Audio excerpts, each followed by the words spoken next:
Sir याचा अर्थ मरण तर सरत नाही, पण मरण गोड झालं पाहिजे. आणि ज्यांचं मरण अत्यंत गोड झालं, तुम्ही म्हणाल महाराज गोड झालं, हो गोड झालं.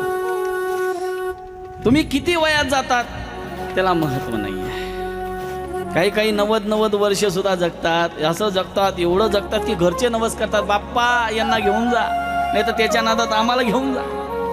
त्यांचा 1 2 3 4 सगळे कार्यक्रम जागेवरच आहेत. महाराज अशी परिस्थिती होते, तारुण्य असताना नवरा जर घरी आला तर बाई वर डोळे कडून सुद्धा पाहत नाही, एवढा दरारा असणारा मनुष्य. अरे मुलं कितीही आगाऊ असले पण ज्याच्या बुटाची टाच घरात वाजताच, टाचेचा आवाज येतात, अगदी घर असं शांतता पसरणारं असं घर.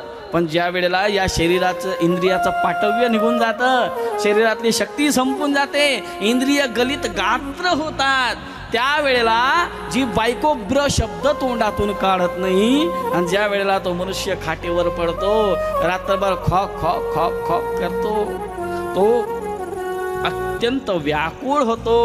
आणि मग त्यावेळेला त्याची ती श्रीमती, तुमच्या भाषेत मिशेष, जे लई विशेष असते, ती म्हणते, बाईल म्हणे खरं मरता तरी बरे, नाशियले घर थुंकोनिया.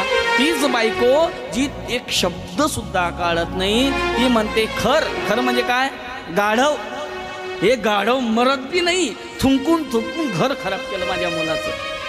ही परिस्थिती होते महाराज. म्हणून माणसाने असं जगावं, थोडे परी निरे, तुमच्या भाषेत शॉर्ट बट स्वीट, थोडक्यात जगावं, पण असं जगावं की माणसाला चुणूक राहिली पाहिजे. अरे रे रे, ही व्यक्ती का गेली, अजूनही